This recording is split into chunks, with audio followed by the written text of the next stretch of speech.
오늘의 뜬 뉴스 시사평론가 김종배 씨입니다. 안녕하세요. 네, 안녕하세요. 네, 칩거 사흘 만에 오늘 오후에 새정치연합 박영선 원내대표 기자회견 했죠. 우선 기자회견에서 어떤 말을 했는지 좀 정리해 주시고요. 자기 처신과 관련해서는 많은 심려를 끼쳐드려서 송구스럽게 생각한다 이렇게 이야기를 했고요.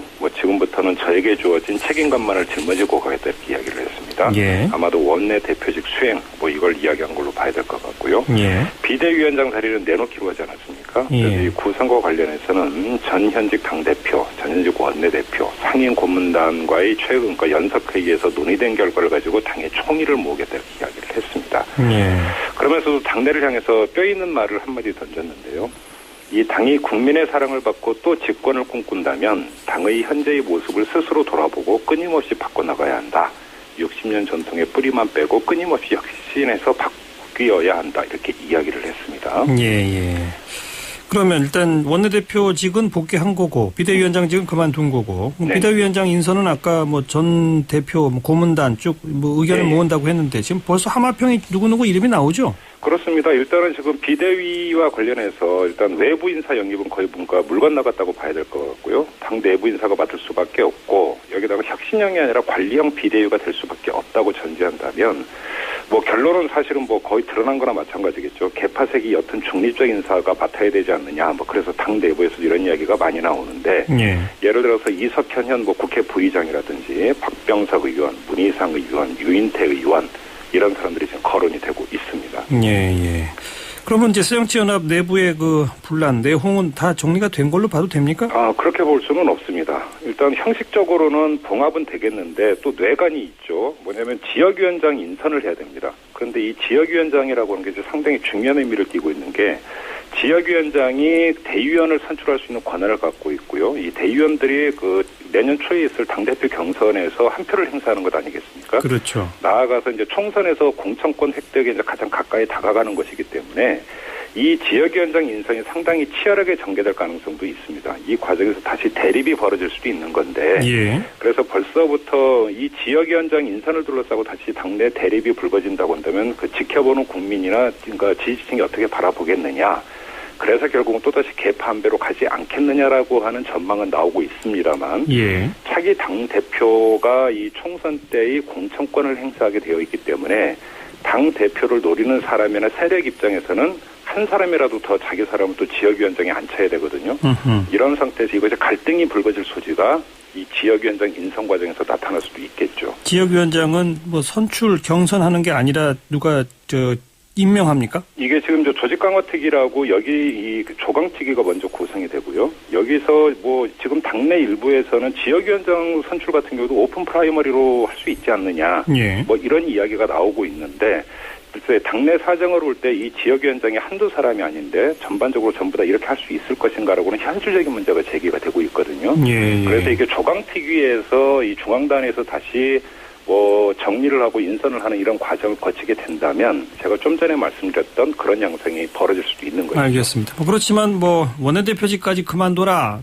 그러면 탈당한다. 이런 식의 극심한 내용은 일단락됐다고 봐도 되겠군요. 물론입니다. 네네. 그런데 결국은 세월호 특별법 협상을 또 박영선 원내대표가 이끌어야 되지 않습니까? 네네. 어제 박근혜 대통령이 작심한 발언에 대해서도 오늘 뭔가 언급이 있었죠.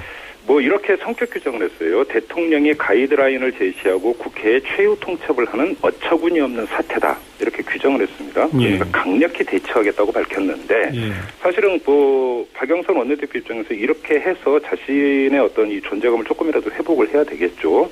이렇게 보면 사실은 치킨 게임 양상으로 갈 가능성이 크다라는 겁니다. 어제 박근혜 대통령이 못을 박아버렸기 때문에 새누리당 입장에서 유연하게 양보안을 다시 내놓을 가능성은 거의 제로라고 봐야 될 것 같고요. 새정치연합 박영선 원내대표 입장에서도 강력 대처한다고 했기 때문에 여기서 뭔가 유연하게 물밑 대화든 공식 대화든 이 자리에서 뭔가 다시 양보안 타협안이 모색되기보다는 목소리를 높이는 자리가 될 가능성이 상당히 크다고 볼 수 있겠죠. 타협의 여지는 오히려 이전보다 더 줄어든 것 같습니다. 양쪽 다 퇴로가 없지 않습니까? 그렇습니다. 그럼 어떻게 되는 겁니까? 이거는 결국은 남는 문제는 세월호 특별법 문제는 장기 표류 상태로 그냥 내버려둘 가능성이 상당히 높다고 봐야 될 것 같고요. 예. 문제는 이제 쟁점이 세월호 특별법이 아니라 26일에 본회의 소집이 예고돼 있는데 이 자리에서 91개 법안을 진짜로 강행 처리할 것인가, 직권 상정을 해서 강행 처리할 것인가.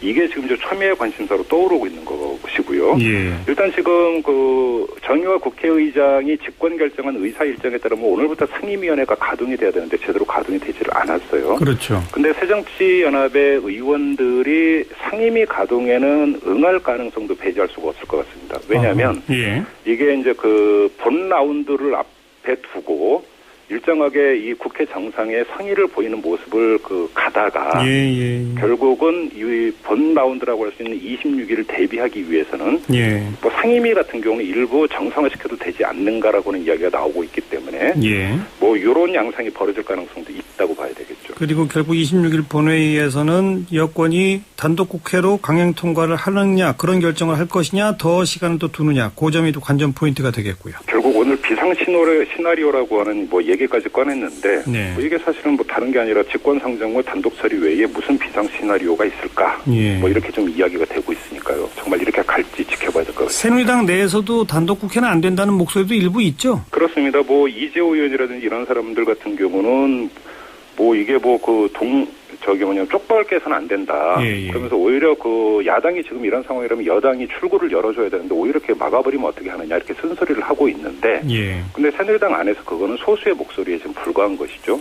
뭐 대통령까지 나서서 가이드라인을 뭐 사실상 제시를 한 상태이기 때문에 지도부가 뭔가 융통성을 발휘할 여지가 거의 차단당해버렸다. 이렇게 보면 될 것 같아요.